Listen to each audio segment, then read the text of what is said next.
Trump define करेगा ये deal कैसे होगी और मोदी वही करेगा जो ट्रंप कहेगा। मेरी राजनीतिक सूझबूझ पर आप शक मत कीजिए। जब डोनाल्ड ट्रंप दुनिया के देशों को, दुनिया के राष्ट्राध्यक्षों को झुकने पर मजबूर कर रहे हैं, तब ट्रंप की बीमारी जो है ना, उसका एक ही इलाज है।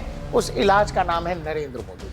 कि जो डोनाल्ड ट्रंप 24 घंटे में अपना बयान बदल देते हैं, उन डोनाल्ड ट्रंप की बात को लेकर हमारे यहाँ का विपक्ष उड़ रहा था मिस्टर प्रेसिडेंट कि जब अमेरिका की परेशानी इनके सर पर है, सुपर पावर इनके सर पर चढ़ा हुआ है, तब ये भारत की तरफ आ रहे हैं। आज के दौर का भारत न कभी किसी के सामने झुकता है, न किसी के सामने गिड़गिड़ाता है। देश की संसद में देश के प्रधानमंत्री नरेंद्र मोदी ने एक बार एक बात कही थी कि कुछ भी करना, लेकिन मोदी की राजनीतिक समझ पर शक मत करना। मैं इतना तो जरूर विश्वास करता हूं कि आप लोग बाकी विषयों में मेरा क्षमता के विषय में शक होगा। आपका अभिप्राय भी अलग अलग हो सकता है, इसमें मोदी को ज्यादा ज्ञान नहीं है, इसमें कम अनुभव है, सब होगा।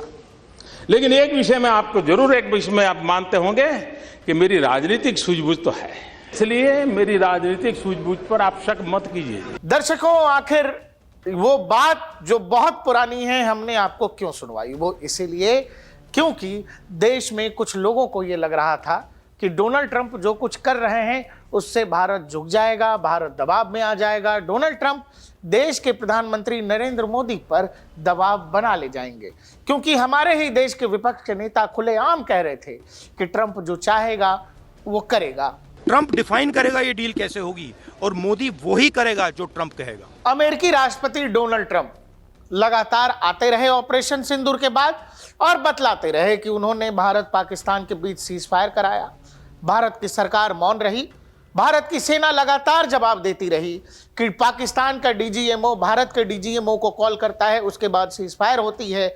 बावजूद इसके डोनाल्ड ट्रंप की बयान को लेकर हमारे यहाँ के नेता उड़ने लगे और कहने लगे कि ट्रंप ने तय किया, ट्रंप ने मोदी को डरा दिया। मोदी जी तो ट्रंप से डरते हैं, मोदी जी तो ट्रंप से डरते हैं। 50 बार, सुनो, 50 बार अमेरिका के राष्ट्रपति ने बोला है कि मैंने नरेंद्र मोदी को डराकर ऑपरेशन सिंदूर बंद कराया। 50 बार बोला है, नरेंद्र मोदी के मुंह से चू तक नहीं निकला।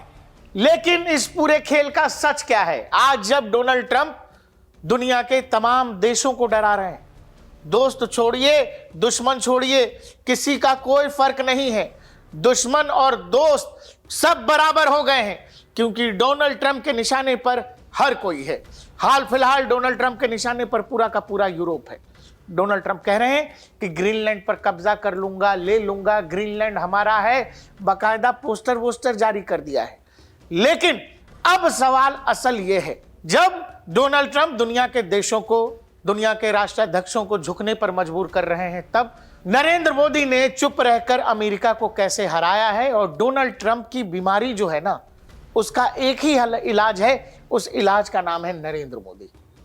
जी हां, नरेंद्र मोदी ने डोनाल्ड ट्रंप की ये जो हरकत है हाल फिलहाल की, इसको बहुत पहले ही भांप लिया और भारत सरकार ने एक तरह से व्हाइट हाउस, डोनाल्ड ट्रंप और अमेरिका से एक तरह की दूरी बना ली। आपको याद होगा जब नरेंद्र मोदी कनाडा दौरे पर थे, तब डोनाल्ड ट्रंप का फोन आता है नरेंद्र मोदी को। सुनते जाइए सिलसिला। फोन आता है नरेंद्र मोदी को कि जरा मुझसे मिलते हुए जाइएगा। नरेंद्र मोदी डोनाल्ड ट्रंप से मिलने नहीं जाते हैं। और ये वो दौर है जब उससे पहले डोनाल्ड ट्रंप कई बार सीज फायर की बात कह चुके थे कि मैंने सीज फायर कराया। नरेंद्र मोदी मुलाकात नहीं करते हैं। नरेंद्र मोदी अपने तय कार्यक्रम के मुताबिक आगे बढ़ते हैं। उसके बाद आगे बढ़िए, डोनाल्ड ट्रंप ये कहने लगते हैं कि भारत पाकिस्तान के बीच जब मैंने युद्ध रुकवाया, बहुत सारे प्लेन्स गिरे। हालांकि डोनाल्ड ट्रंप ने फिर से एक बार और ये दावा कर दिया है, ended 8 unendable wars in 10 months. These were unendable wars. Pakistan and India, they were really going at it. 8 planes shot down. They were going to go nuclear, in my opinion. दरअसल डोनाल्ड ट्रंप ने जब tariff करना शुरू किया, और tariff वाले खेल में जब दुनिया के बहुत सारे देश उनके सामने, जापान जैसे देश, सऊदी अरबिया जैसे देश, फिलीपींस जैसे देश, बहुत सारे देश जब झुक करके उनके सामने दंडवत हो गए, तब ट्रंप को यह लगा कि दुनिया को घुटनों पर लाने का ये टैरिफ वाला तरीका बड़ा है और उसके बाद उन्होंने खुद को टैरिफ किंग बताया और वह भारत पर भी 50% का टैरिफ लगा देते हैं। क्यों? क्योंकि वो कहते हैं कि भारत रशियन ऑयल खरीद रहा है। इन सब के जवाब में भारत ने कुछ नहीं कहा, भारत ने कोई जवाब नहीं दिया, भारत ने मिलना तक मुनासिब नहीं समझा। और इस बीच लगातार अमेरिका और भारत के बीच ट्रेड डील को लेकर बातचीत होती रही। इसी बीच एक और बात आती है। बात ये, अमेरिका का कॉमर्स सेक्रेटरी ये कहता है कि लगभग अमेरिका और भारत के बीच ट्रेड डील फाइनल हो गई थी, बस नरेंद्र मोदी को एक कॉल करना था। लेकिन नरेंद्र मोदी ने वो कॉल नहीं किया। Modi, it's all set up. You have to have Modi call the president. Donald Trump उस समस्या का नाम है जहां आप जब बात करने जाते हैं तो समस्या और बढ़ती है, जहां आप मुलाकात करने जाते हैं वो समस्या और विकराल होती जाती है। तो बढ़िया है कि उस समस्या को ना अपने पास आने दिया जाए, ना उससे कोई मुलाकात किया जाए, जो रास्ता नरेंद्र मोदी ने अपना लिया है। क्योंकि यूरोप इस परेशानी से दो चार हो रहा है, क्योंकि आजकल यूरोप डोनाल्ड ट्रंप की फायरिंग रेंज में है। डोनाल्ड ट्रंप रोज एक नई कहानी बता रहे हैं। अब वो मैक्रोन यानी फ्रांस को कह रहे हैं कि तुम्हारी शराब, तुम्हारे शैंपेन पर 200% का टैरिफ लगाऊंगा अगर बोर्ड ऑफ पीस में तुम शामिल नहीं हुए, जो गाजा के लिए बन रहा है। ट्रंप की यह हालत देखकर पूरा का पूरा यूरोप हैरान है। और जानते हैं इसमें रेस्क्यूअर कौन बन रहा है, इसमें दुनिया के लिए उम्मीद की किरण कौन है? ये हमारे आपके लिए गौरव का विषय है कि डिप्लोमेसी में वो युद्ध, वो लड़ाई जो सीमा पर लड़ी जाती है, जहां सेना आमने सामने होते हैं, ये लड़ाई वैसी नहीं थी। अमेरिका जैसा सुपर पावर भारत के सामने कैसे गिड़गिड़ाता रहा और भारत ने सब कुछ अपने अनुसार किया। ट्रेड डील फाइनल नहीं हुआ लेकिन हम झुके नहीं। वो हमारा एग्रीकल्चर सेक्टर चाहते थे, हमने मना कर दिया। वो हमारा डेयरी सेक्टर चाहते थे, हमने मना कर दिया। और ये ट्रंप के ईगो को सबसे बड़ी ठेस थी। इसीलिए डोनाल्ड ट्रंप एक दिन पहले कहते हैं कि नरेंद्र मोदी को, उनकी सरकार को मुझे खुश करना पड़ेगा। वो जानते हैं कि मैं उनसे बेहद नाराज हूं, लेकिन उसके ठीक अगले दिन कहते हैं कि नरेंद्र मोदी बहुत अच्छा आदमी है लेकिन वो मुझसे बेहद नाराज है। And after Well, they this, wanted to make me happy, basically. He wanted to, Modi's a very good man. Yes. He's a good guy. He knew I was not happy, and it was important to make me happy. They do trade. Prime Minister Modi came to see me. Sir, may I see you, please? Yes. I have a very good relationship with him. He's not that happy with me because, you know, they're paying a lot of tariffs now because they're not doing the oil, but they are. They've now reduced it very substantially, as you know, from Russia. अब सवाल है कि जो Donald Trump 24 घंटे में अपना बयान बदल देते हैं, उन डोनाल्ड ट्रंप की बात को लेकर हमारे यहाँ का विपक्ष उड़ रहा था। और आज दुनिया हकीकत देख रही है कि जो लोग डोनाल्ड ट्रंप की बात में बात मिला रहे थे वो ज़्यादा परेशान हैं। और जब नरेंद्र मोदी ने वेट एंड वॉच की पॉलिसी अपनाई, नरेंद्र मोदी और उनकी सरकार ने तय किया कि डोनाल्ड ट्रंप की कही गई किसी भी गैर जरूरी चीज का हम जवाब आगे से चलकर नहीं देंगे। भारत जवाब अपने एक्शन से देगा। वो कह रहे थे आप रशियन ऑयल नहीं खरीदेंगे, हम आप पर 50% का टैरिफ लगा रहे हैं। नवंबर में भारत ने रिकॉर्ड रशियन ऑयल खरीदा है, यानी हम हमारे एक्शन से जवाब देते रहे। भारत कहीं भी टकराव की मुद्रा में नहीं आया, बिल्कुल चुपचाप हम हमारा काम करते रहे। और अब यह सवाल आ रहा है, क्या यूरोपीय यूनियन की प्रमुख हैं ये, यूरोपीय यूनियन की प्रमुख क्या कह रही हैं, ये हमारे आपके सब के लिए एक गौरव का क्षण है। The next weekend, I will travel to India. There's still work to do, but we are on the cusp of a historic trade agreement. Indeed, some call it the mother of all deals. पूरा का पूरा Europe Donald Trump से परेशान है। Trump कोई नियम कायदा नहीं मान रहे। ट्रंप दो नेताओं के आपस की बातचीत को भी पब्लिक कर दे रहे हैं। ऐसे में जब यूरोप पर भी अब 25% का टैरिफ ठोका है ट्रंप ने, यूरोप किसकी तरफ देख रहा है? इंडिया की तरफ, भारत की तरफ। और यूरोपीय यूनियन की प्रमुख कह रही है कि हम तो दावोस से, जो दावोस में क्लाइमेट चेंज पर एक समिट चल रहा है, वहां से कह रही है कि मैं सीधे इंडिया जा रही हूं और इंडिया में होगी मदर ऑफ ऑल डील्स। जी हां, ट्रेड डील को लेकर कह रही है कि इंडिया से इतना ज्यादा होप है यूरोपीय यूनियन को कि जब अमेरिका की परेशानी इनके सर पर है, सुपर पावर इनके सर पर चढ़ा हुआ है, तब ये भारत की तरफ आ रहे हैं। यानी जो लोग भारत में बैठकर ये कह रहे थे कि ट्रंप मोदी को डिक्टेट कर रहा है, मोदी हार जाएगा, ट्रंप जो चाहेगा वो करा लेगा, वैसा कुछ कभी था ही नहीं। भारत आज के दौर का भारत न कभी किसी के सामने झुकता है, न किसी के सामने गिड़गिड़ाता है। अब सवाल यह है कि नरेंद्र मोदी का तरीका या नरेंद्र मोदी का स्टाइल ही डोनाल्ड ट्रंप जैसे नेताओं से भिड़ने या लड़ने का कह लीजिए एक तरीका क्यों, कारगर तरीका क्यों है, ये समझ लेते हैं।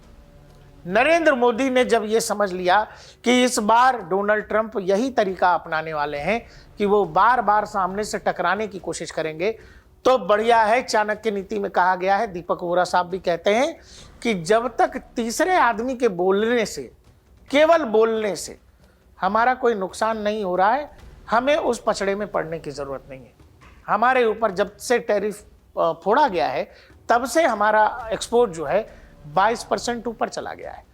अब आप देखिए, जब अमेरिका ने हमारे प्रोडक्ट्स के लिए अपने बाजार में टैरिफ का बम मारा, हमने दुनिया के बाकी बाजार खोल लिए। हमने यूके के साथ ट्रेड एग्रीमेंट साइन कर लिया, यूएई के साथ हमारा ट्रेड एग्रीमेंट हुआ है और बाकी के कई देशों के साथ हमने ट्रेड एग्रीमेंट साइन किए हैं। अब यूरोपीय यूनियन से होने वाला है। यानी जब अमेरिका बार बार धमकी देकर अपने बाजार बंद करने की धमकी दे रहा था, हमने दुनिया में बाकी रास्ते तलाश लिए हमारे अपने बाजार के लिए। और यही कारण है कि अमेरिकी टैरिफ से जब दुनिया के देशों का एक्सपोर्ट गिरा है, हमारा एक्सपोर्ट बढ़ा है। अब अमेरिकी राष्ट्रपति कितने खतरनाक मोड में हैं, उनसे वार्तालाप होनी चाहिए या नहीं होनी चाहिए, यह आप इस बात से समझ लो। फ्रांस के राष्ट्रपति हैं इमैनुअल मैक्रोन। उन्होंने कुछ निजी मैसेज भेजा था ट्रंप के फोन पर। ट्रंप इस हाल में है कि उन्होंने वो निजी मैसेज तक शेयर कर दिया है इंटरनेट पर। क्या मतलब ये कि देखो ये तो मेरे सामने गिड़गिड़ा रहा है। ये गुंडागर्दी वाली हालत हो गई है। डेनमार्क की संसद में वहां का एमपी जो डोनाल्ड ट्रंप के लिए कह रहा है और ब्रिटेन के संसद में ब्रिटेन का जो एमपी कह रहा है डोनाल्ड ट्रंप के लिए, वो दोनों आपको सुनवाते हैं। Mr. President, off. Det var næsten sådan ordene lød, da jeg... President Trump is acting like an international gangster. Trump has put British businesses and jobs or standing up to him like we would with any other bully. Donald Trump जिस तौर तरीके को अपना रहे हैं उसमें एक ही तरीका है। डोनाल्ड ट्रंप जैसे लोगों को अवॉइड किया जाना चाहिए और जवाब एक्शन से देना चाहिए, न कि बोलकर, जो रास्ता भारत ने अपनाया है। डोनाल्ड ट्रंप जिस बात पर भी भारत को रोकने की कोशिश कर रहे हैं, भारत वो काम कर तो रहा है लेकिन हम चिल्ला नहीं रहे, हमारा एक्शन बोल रहा है। और ये बात ज्यादा परेशान कर रहा है डोनाल्ड ट्रंप एंड टीम को। उन्होंने हमको F-35 ऑफर किया, हम राफेल खरीदने जा रहे हैं, 114 से ज्यादा राफेल की डील। संभव है जब मैक्रोन भारत आएंगे वो डील अनाउंस हो जाएगी। डोनाल्ड ट्रंप उस सनकी प्रेमी की तरह बिहेव कर रहे हैं जो बीच बाजार से लेके, कॉलेज से लेके, स्कूल से लेके कहीं भी घटिया भाषा, घटिया तौर तरीके के साथ लड़ने को तैयार है। और ये आदमी केवल लड़ने के लिए ही तैयार है और यही कारण है कि पूरा का पूरा यूरोप समझ नहीं पा रहा है कि इसको डील कैसे करें। ऐसे समय में यूरोपीय यूनियन को उम्मीद दिख रही है भारत में। स्पेन के विदेश मंत्री ने जो भारत के लिए कहा है वो भी आपको गौरवान्वित करेगा। To foster our relationship with such a reliable country like India, a country that believes in international law, that upholds the principles of the United Nations Charter, and that believes in multilateralism.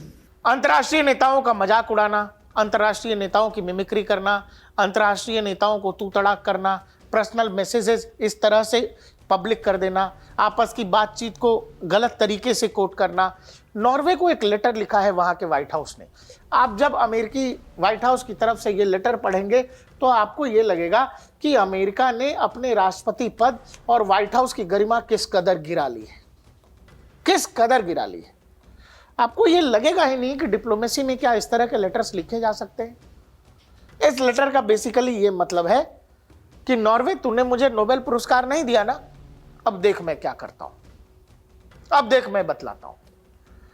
और इसीलिए आपको यह समझना पड़ेगा कि Donald Trump का इलाज नरेंद्र मोदी ने इतना तगड़ा बांधा है कि एक तरफ जब डोनाल्ड ट्रंप को यह लग रहा है कि वो दुनिया को अस्त व्यस्त कर देंगे, दुनिया के बहुत सारे देशों को भारत में उम्मीद दिख रही है। स्पेन के विदेश मंत्री को आपने सुन लिया। इसके अलावा आपको पता है कि यूएई का पूरा प्रतिनिधिमंडल, पूरी कैबिनेट भारत आई हुई थी। यहां पर डील हुई है डील डिफेंस से लेकर इकोनॉमिक सेक्टर तक है। कहा गया 2032 तक भारत और यूएई के बीच का व्यापार जो है $200 बिलियन को क्रॉस कर जाएगा। यही नहीं, राष्ट्रपति पुतिन ने सीधे सीधे मोदी का नाम लेकर के कहा कि भारत ने अपनी ज़रूरतों से, अपनी इच्छाओं से दुनिया के सामने कभी सरेंडर नहीं किया। First of all, let me say that the relations between Russia and India are consistently developing in all the areas, and the main guarantor for that is the policy led by Prime Minister Modi, His Excellency. कुल मिलाकर भारत में ही रहने वाले लोग जो भारत की सरकार, भारत की मौन का मजाक उड़ा रहे थे, वो दरअसल ये समझ ही नहीं पाए कि नरेंद्र मोदी का तरीका मौन रहकर जवाब देने का था, मौन रहकर एक्शन से जवाब देने का था। और ये तौर तरीका हमारे ही आपके जैसे रहने वाले लोगों को समझ नहीं आया, और वो लोग ट्रंप को जीतता हुआ और नरेंद्र मोदी और भारत को हारता हुआ दिख रहे थे। जबकि सच यह है कि नरेंद्र मोदी और भारत ने दुनिया के तमाम देशों से विपरीत ट्रंप को जिस तरह से हैंडल किया, जिस तरह से टैकल किया, ये अपने आप में मौजूदा दौर में विदेश नीति का बेहतरीन उदाहरण है। देखते रहिए DNP इंडिया, हर खबर भरोसे के साथ।